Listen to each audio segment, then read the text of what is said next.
आप सभी को जय मसीह। और आज हम पढ़ेंगे नीति वचन उसके 1 अध्याय उसके 7 ऐसे पढ़ेंगे। यहोवा का भय मानना बुद्धि का मूल है। बुद्धि और शिक्षा को मूढ़ ही लोग तुच्छ जानते हैं। हे मेरे पुत्र, अपनी माता की शिक्षा पर कान लगा और अपनी माता की शिक्षा को ना तज, क्योंकि वे मानो तेरे सिर के लिए शोभायमान मुकुट और तेरे गले के लिए कंठमाला होगी। हे मेरे पुत्र, यदि पापी लोग तुझे फुसलाए तो उनकी बात ना मानना। हाल में प्रार्थना करें। धन्यवाद खुदा मेरे ईश्वर से प्यारे पिता परमेश्वर, आज के वचन आज के कलाम से मेरे पिता हर एक से बातें कर मेरे पिता। मेरे यहोवा आपके वचन में लिखा कि यहोवा का भय मानना बुद्धि का मूल है। जो भी आपके बेटा बेटे आज का वचन सुने देखे पिता, उनके अंदर तेरा भय तेरा डर पिता परमेश्वर बना रहे और तेरे वचनों पर चले, तेरे मार्ग पर चले, तेरे राज्य की वारिस बने हृदय मेरे ईश्वर आज जा। पवित्र आत्मा जी, आप मेरे मुख से होकर मदद और सहायता कर सभी को तेरा हाथ में सौंपते हैं। ये प्रार्थना दुआ यीशु तेरे मीठे मधुर नाम से मांगते हैं, आमीन। तो मेरे जी, जो हमने यहाँ पर पढ़ा नीति वचन उसके 1 अध्याय उसकी 7 आयत में पढ़ा कि यहोवा का भय मानना बुद्धि का मूल है और बुद्धि और शिक्षा को मूढ़ ही लोग तुच्छ जानते हैं। और हे मेरे पुत्र, अपने पिता की शिक्षा पर कान लगा और अपनी माता की शिक्षा को ना तज, क्योंकि वे मानो तेरे सिर के लिए शोभायमान मुकुट और तेरे गले के लिए कंठमाला होगी। हे मेरे पुत्र, ये तुझे पापी लोग तुझे फुसलाए तो उनकी बात ना मानना। यदि वे कहे हमारे संग चल, हमको सब प्रकार के अनमोल पदार्थ मिलेंगे और हम अपने घर को लूट से भर लेंगे, तो हमारी साझी हो जा, हम सबों का एक ही बंटवा हो। तो हे मेरे पुत्र, उनके संग मार्ग में ना चलना। हालेलुया। और उनकी डगर में पाँव भी ना रखना। हालेलुया। मेरे आज यहाँ पर सुलेमान जी परमेश्वर का जो सेवक था, वो परमेश्वर के वचन को लिखता कि यहोवा का भय मानना बुद्धि का मूल है और बुद्धि और शिक्षा को मूढ़ ही लोग तुच्छ जानते हैं। लिखा है कि 10 आयत के हे मेरे पुत्र, यदि पापी लोग तुझे फुसलाए तो उनकी बात ना माना और यदि वह कहे हमारे संग चल, तभी उनके संग ना जाना। सच मेरे अजीजों, हमें कोई ऐसा व्यक्ति हो जो परमेश्वर के वचन को ना मानता हो और वह संसार की बातें करता हो और आपको संसार की बातें लूटने की बात कर रहा हो और आपको किसी के घर में सेंध लगाने की बात करता आपको बताए, तो उनकी बात को आप ना सुने और आप उनसे ना कर दे। क्योंकि परमेश्वर कहता कि वो कहता कि तू हमारे साझी हो जा, अगर तुझे कहता भी उनके मार्ग पे ना चलना और ना वरन उनकी डगर में पाँव भी ना रखना, क्योंकि बुराई करने को दौड़ते हैं और हत्या करने को फुर्ती करते हैं, क्योंकि पक्षी के देखते हुए जाल फैलाना व्यर्थ होता है। हालेलुया। मेरे जो यहाँ पर कहता कि क्योंकि वे क्या करते हैं, बुराई के लिए दौड़ते हैं। जो परमेश्वर को नहीं मानते हैं, जो वचन को नहीं जानते, वे लोग क्या करते हैं, बुराई के लिए दौड़ते हैं, चोरी करने के लिए दौड़ते हैं, सेंध लगाने के लिए दौड़ते हैं और ऐसे ऐसे कार्य करते हैं जो परमेश्वर को नहीं भाता। ऐसे लोग फुर्ती से दौड़ते हैं और हमें भी फुसलाते हैं, लेकिन उनकी बात नहीं मानना है, क्योंकि पक्षी को उड़ते हुए हमें देखकर उससे जाल फैलाना व्यर्थ है।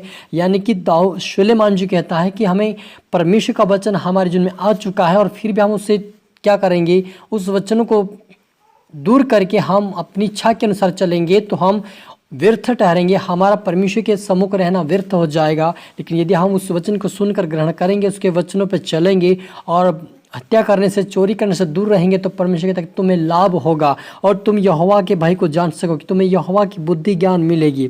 तो आप और मुझे यदि परमेश्वर यहोवा का भय मानना है तो हमें उसके वचनों का पालन करना होगा, तभी हम उसके वचन पर चल पाएंगे। और हमें परमेश्वर के वचन पर ध्यान देना कि प्रभु हमें क्या कहता है, क्योंकि प्रभु ने कहा कि तुम चोरी ना करना। निर्गमन 20 अध्याय के अंदर पढ़ते हो आप, लेकिन चोरी ना करा, झूठी साक्षी ना दे और किसी धन की लालच ना करना, किसी स्त्री की लालच करे। ये परमेश्वर का वचन आज्ञा मेरे जीजो, और आज्ञा यही कि हम उसकी आज्ञाओं को माने, उसके भय में चले, तभी हमारे अंदर परमेश्वर का बुद्धि बना रहेगा। और परमेश्वर का बुद्धि वो है मेरे जीजो, आत्मिक बुद्धि होती है, क्योंकि परमेश्वर का जो आत्मा एक है लेकिन उसके कार्य अलग अलग प्रकार के होते हैं।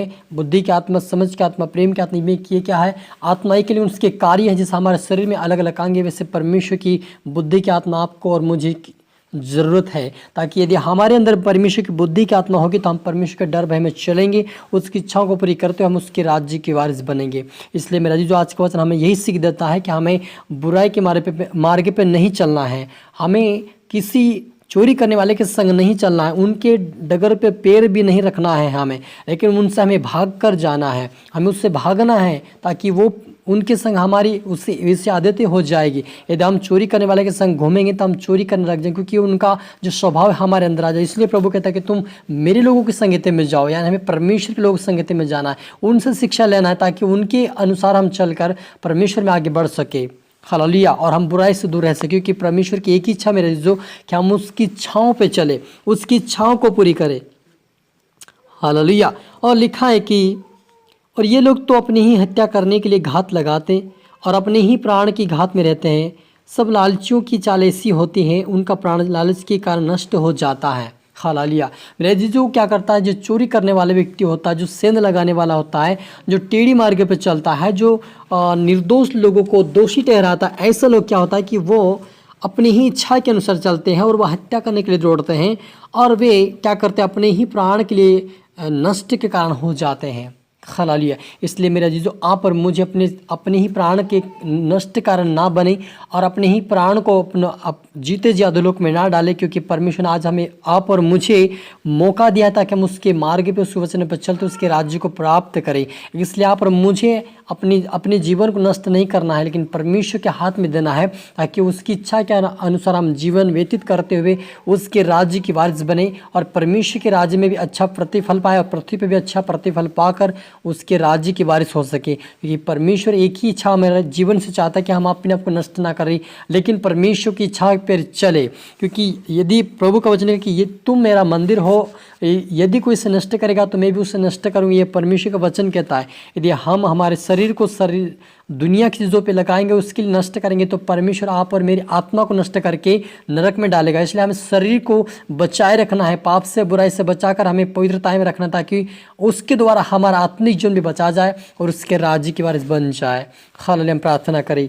धन्यवाद मेरे यहोवा पिता परमेश्वर, आज के वचन, आज के कलाम से मेरे पिता सचमुच आपने हमारी एक से बातें की, आपका धन्यवाद प्रभु जी। और जितने आपके बेटा बेटी देख रहे सुन रहे पिता, मैं हर एक के लिए हाथ उठाकर दुआ करता प्रभु, आज से ये पिता बुराई से बाहर आए, लालचपन से बाहर आए, चोरी चपाटे से बाहर आए पिता, और बुरी आदतों से बाहर आए प्रभु यीशु के नाम से। इनकी आत्मा काम करे मेरे पिता, आज सर प्रकार के बंधन इनके जीवन से टूट जाए मेरे पिता। सर आपकी आत्मा जन के जीवन से मेरे पिता चंगाई की घोषणा करता, आजाद की घोषणा करता, से इनका चोरी का मन दूर होने पाए, ओ लालच का मन दूर होने पाए, ओ पिता सिंध लगाने का मन दूर होने पाए, गलत मार्ग में संगति में जाने वाले मन इनका दूर होने पाए। आज से तेरी संगति में बढ़े, आज से तेरी प्रार्थना में बढ़ने पाए, आज से तेरे वचनों में बढ़ने पाए, आज से तेरे राज्य की वारिस बिना होने दे ईश्वर। आज आप सभी की तरह आत्मा सौंपते हैं, आप मेरी मुख सोकर बोला मदद सहायता क्या। धन्यवाद मेरे ईश्वर। आज ये प्रार्थना दुआ यीशु तेरे मीठे मोटे नाम से मांगते हैं, आमीन। तो मेरे अजीजों, मैं आशा करता हूँ इस वचन से प्रभु आपसे बातें किया होगा। इसको आप दोबारा सुने, लाइक करें, शेयर करें, सब्सक्राइब करें, ताकि प्रभु आपको दुगनी आशीष दे। और आप सभी को मेरी तरफ से फिर से गॉड ब्लेस यू ऑल।